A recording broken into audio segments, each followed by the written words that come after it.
very good morning to you, Leenna. Thanks for being the part of HTBD, How to Do Business in Dubai. We welcome you. So to start with, the first thing which we want to know about yourself, your background, how your journey in Dubai started, and how's it going, and what future holds for you. Wow, that's a lot. Thank you so much. Pleasure. It's wonderful to be here, of course. My background, I am a sales expert.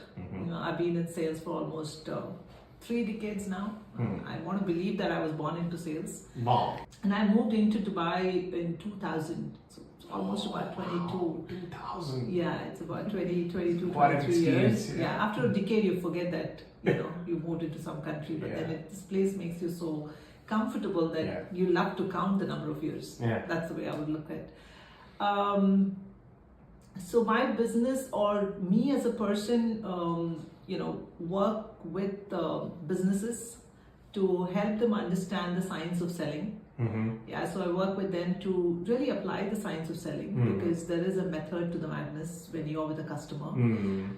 And I come from a technology background, so not from a techie perspective, but from a business background, from a technology industry. So I was with IBM and Microsoft for a very long time. Very nice. I worked with a lot of distribution companies, which is Fortune 500, and again in IT.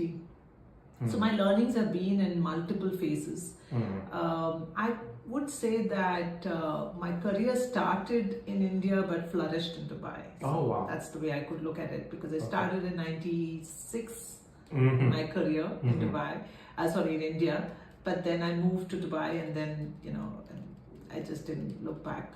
So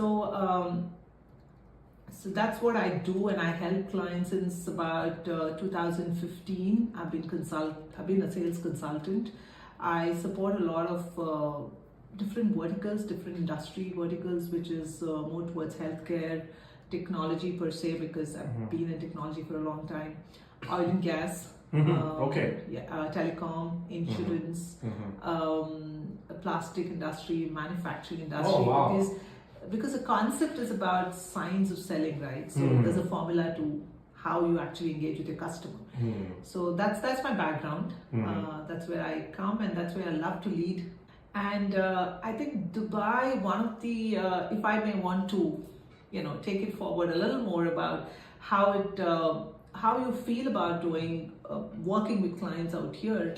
What really helps you, especially from a sales background, is the diversity which this country has.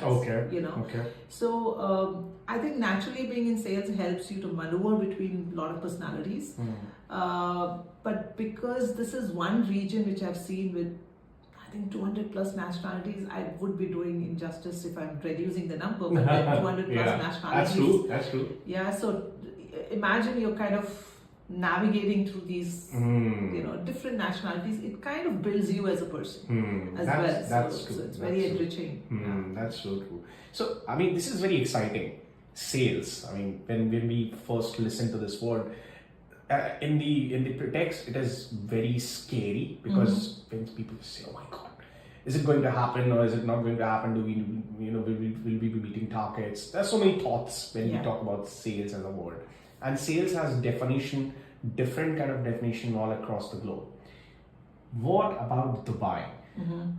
What your experience has been about sales in Dubai? So the viewers who are listening, seeing you, and they are listening to you, what kind of advice you would want to give on sales, that what they can expect, so diversified, this market as it is having so many different kind of people living in. What is that key to get into the sales business or area when it comes to Dubai? So I'll give you a global view, and then I'll very specifically come to Dubai. So selling, of course, as you said, it's scary, because the moment you think about selling, it's about the pressure is to convince someone. Yes. That's the definition of selling, right? Yeah. But that's not typically the definition of selling. You don't need to convince someone, because selling is about understanding the other person's requirement. That's selling.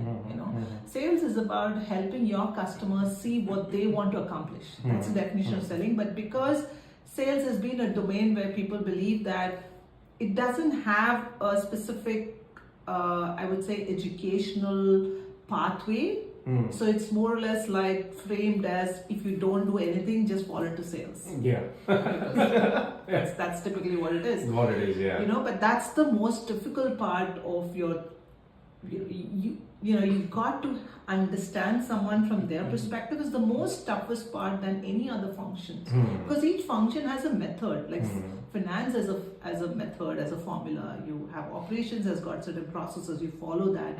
But sales has become like I would say the jellyfish. Yeah. You've got to be everywhere. Yeah. So that's the toughest part. That's why it's scary, because the pressure is all on you. You're the front liner. That's right. Right? And sales has changed dramatically, the way things have changed in selling over so many years, right? But one fundamental thing which has not changed is people like to do business with people whom they can trust. They love to engage with you, but they'll only do business with you when they trust you.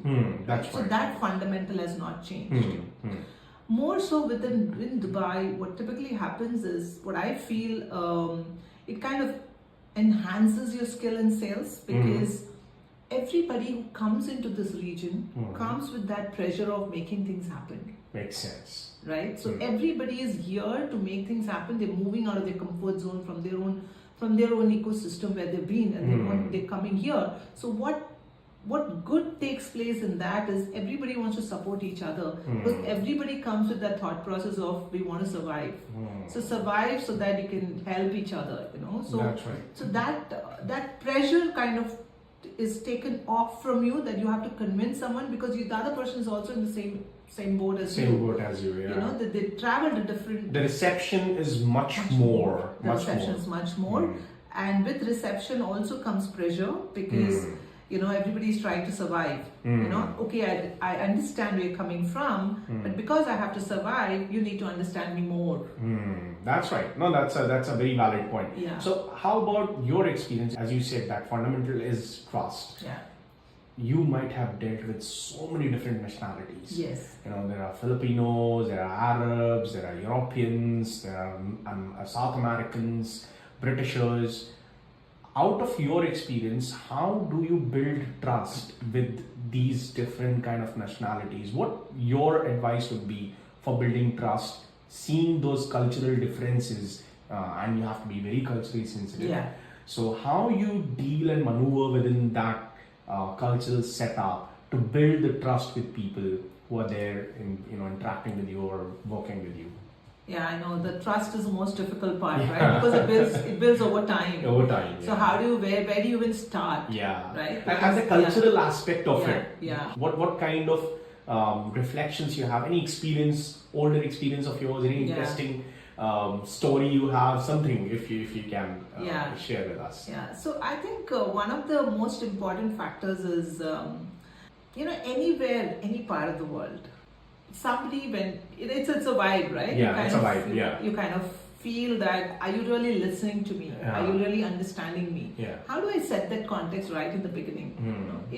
So specifically in this part of the world, of course, culturally, I wouldn't say it is culturally any part of the world is sensitive, but then here, because it's such a mix of nationalities, they're much more open to listen to you. Right? Everybody is trying to safeguard their boundaries, but they're still open to listen to you. They don't come with a perception in mind that this is how I want the person to talk to me about. Because they also traveled a distance and they've come here. Yeah. So trust builds over a period of time, but trust, if you want to start with, then you take a step back and you stop selling and start asking. That's what I always say, Stop telling them what to do, rather ask them what is that they would like to know. What is that they are trying to solve in their own area of business. What are the challenges they see? How are things changing for them? The moment you start stepping into their shoes, then you started the journey of building trust with them. So the person feels, okay, you're not here to impose something on me, but you're here to ask me that what is the distance I have traveled and what's the distance I want to travel. Whether it's with me or with somebody else, that's not the point, right? So the moment you take out that concept of, I'm here to tell you something and this is what I can do for you. Obviously, the moment that pressure is off, or the other person, now the trust starts building. More so in this part of the world, because like I said, they're so open to listening to you. Coming out of their comfort zone, they're all coming from a different zone, and they all believe that, like you said, there's so many nationalities, right? So they all come from a region where they want to create that ecosystem. They're open to talk to you. The moment they're open to talk to you, you got to capitalize on that, that aspect, and have the right intent to have the conversation. That's right. So, and I've seen that more so, not only from other nationalities apart from Arabs, but also within the UAE nationality as well. They're so open to listen to you. They want you to give them those feedbacks, open to feedbacks, because this is a region where I think when everything goes down, they start kind of picking up. It's a lot of opportunities. No doubt about it. And we have seen the way the region responded towards COVID and absolutely stabilized the whole thing, the economy. It was a remarkable experience for everyone living in this region. Absolutely. So, I mean, going forward with your experience, how do you think sales or business, for that matter, in your experience, how innovation and creativity has been prospering in this region? In your experience, sales or business, anything, because you have been working with so many different industries, where do you see creativity and innovation being boosted a lot in this region?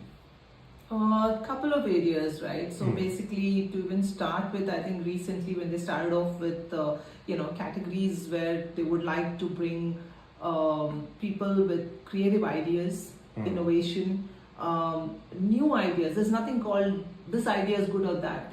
If you look at GITEX and certain other forums which they come out here, where they give a platform for the startups, and a lot of those who want to set up their business, there's a huge arena where they can come and demonstrate what they can do for this country. Expo 2020 has been a remarkable example. Yeah, indeed. Every aspect in Expo 2020 has been an idea by a startup. Every aspect, the booth there, the phone booth there, the recharge of phones, connecting the vehicles to move into certain places. Every aspect has been, I mean, that's not an easy task for a country to really bring together everything and make it so successful. No doubt. Recently, to come here and explore this region and work and share their ideas to there are certain websites where you can write to His Highness saying that this is something which I would like to work towards and explore. So there's a team who actually evaluates that. They talk to them. They hear them out. They have their Zoom calls. So many forums like the Project Management Forum, which brings in a lot of people to explore, to share their ideas and explore their opportunities here. So there are thousands of groups, multiple forums, apart from meetup group is like a global, right? You have a meetup UAE, but there are project management groups, there are smaller groups. BNI groups, there are so many such BNI groups are very popular. Very popular. Very popular. And the concepts are amazing. You are trying to uplift each other, and because we know that where you come from and what you want to make contribute to this place as well as contribute to your own self. So I feel there's so much of space for people to come and share their ideas, and they're making it so easy and simple for them to be here. That's right. So what about the other thing which is quite associated? You mentioned about the industries, the startup scene being so much exciting in this particular region. At global level, how Dubai, in your perspective, how Dubai helps a business or an individual to participate at global level? What are your reflections on it? I mean, we know that there are different kind of forums and events which happen. Any specific event which you are excited about, or you have in your experience, you have seen that, okay, this is something which is very interesting in sales or business perspective. Do you want to talk about that particular thing?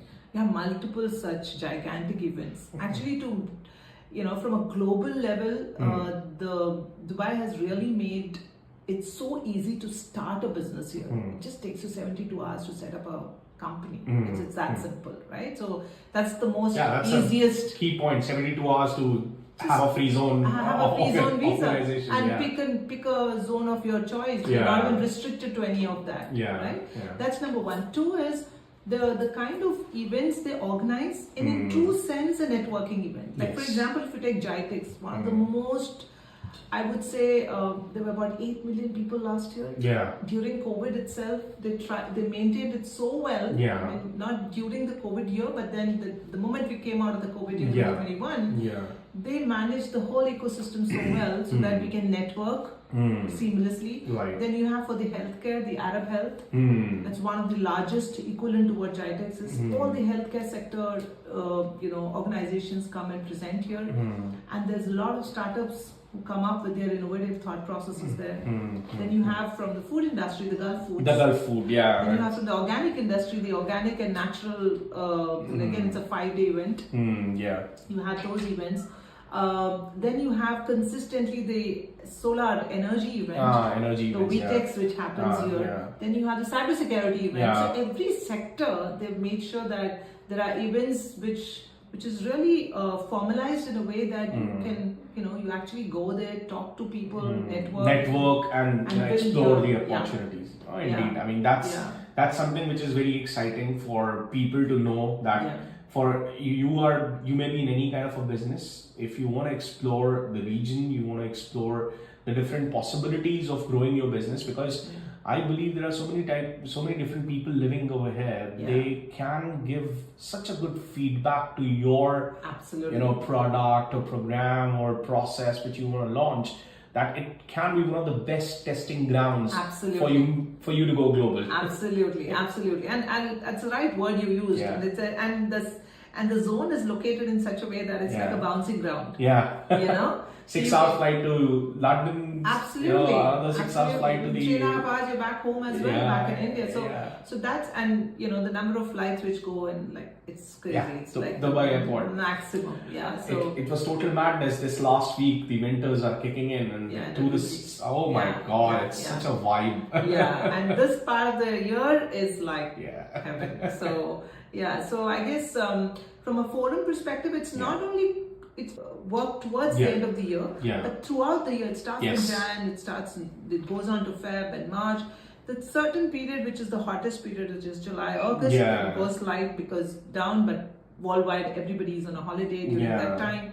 So that's, I think, 2 or 3 months which just goes on for a break, but otherwise again picks back. So it's always buzzing. And I would like to emphasize the safety factor in this region.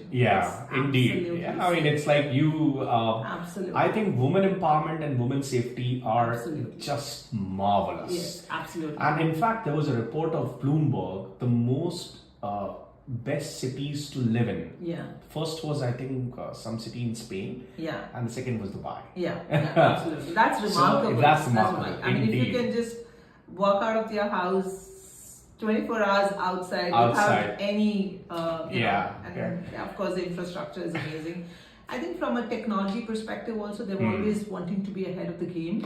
The smart cities which has come in, Expo 2020 is converted into a smart city. There's a lot of investment which is happening on that. So from a tech perspective, there's a huge possibilities. That's right. So one thing which I believe you would be the best person to throw a bit of light on, and you would find, I think in your experience of 20 years, there would have been a lot of people approaching you. So an advice for job seekers. Dubai has been like, a lot of people feel that, okay, you are living in Dubai, you must be driving a Lamborghini. So often people have that perspective. Everyone wants to come to Dubai to earn a lot of money. But in my opinion, Dubai is also about standard of living, quality of life. Absolutely. The life expectancy. There's so much more in Dubai, not just money.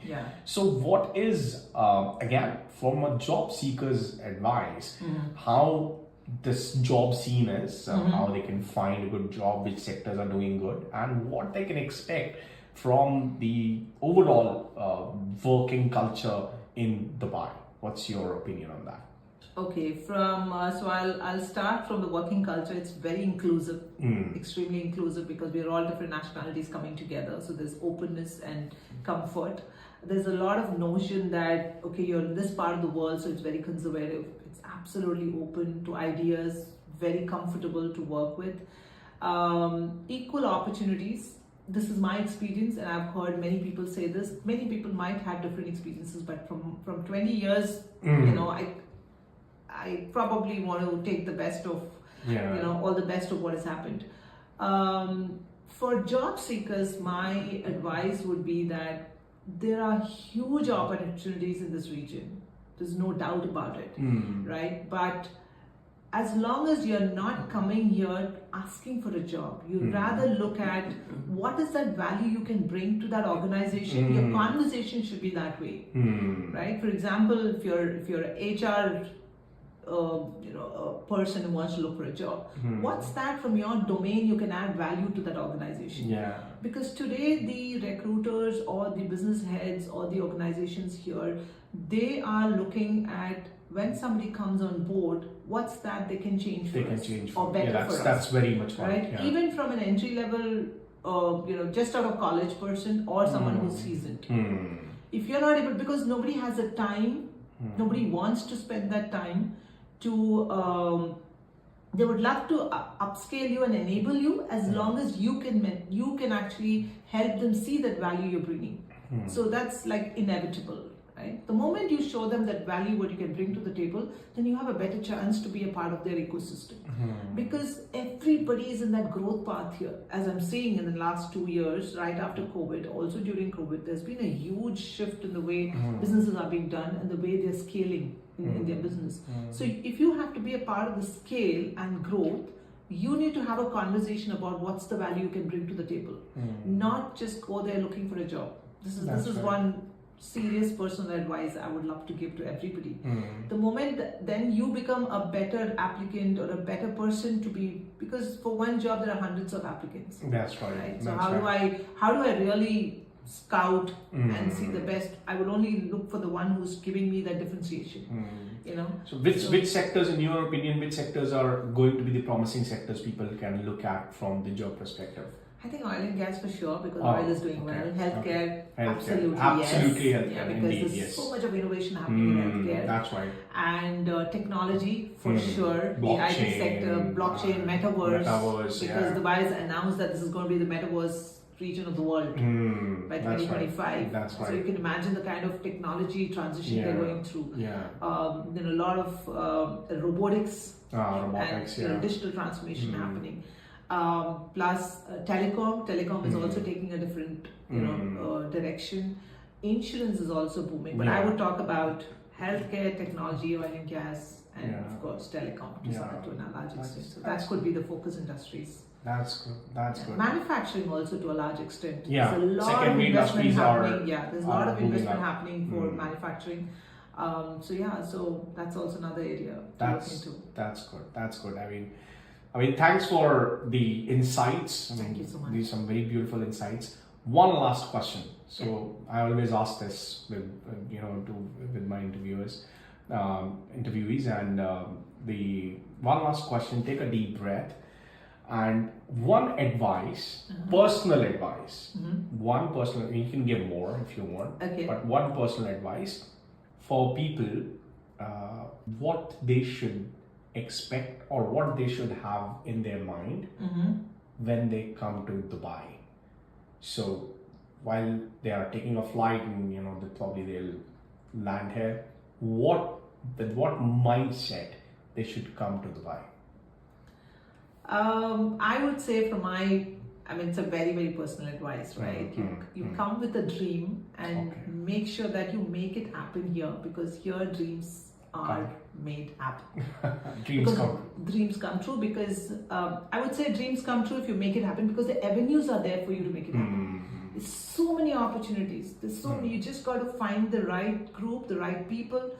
And a second advice is find people who are mentors in this region, who have made it happen, who have succeeded and failed, and look for them and ask them to mentor you. Most of them try to fight their own battle. I don't think that could be an optimal way to Really, you don't have to fail to learn. You can always learn from others' failures, right? So you actually shorten the distance to travel. So that's one thing I see a lot of people not doing, that they want to come here, then they get frustrated after 1 month or 2 months because it's a new region. No matter whatever the avenues are, somebody has to guide you through. So find that before you come here. And it's okay to ask people, can you help me guide? What do you think I should be doing? Where are the areas which I should be going? Who are the people I should be talking? Which are the clients I should talk to? It's okay to ask. So, through whatever social media you use, LinkedIn and, Instagram, wherever that is. So do that little bit of a homework, come with that dream to make sure that you can make it happen here. Because like I said, this is a bouncing ground. If the more you bounce on it, it'll let you bounce up. And this is a reality. This is my personal experience. That's it's my personal experience. That's a beautiful advice, and I think a lot of viewers who would be listening to you would love to implement that and would come with that mindset. So thank you so much, Leenna. It was beautiful interviewing you, and we hope that probably we'll come with a second version in future. Let's see how the reception happens, and we'll take it further from there. Thank you so much. Such a pleasure to be here. Thank you.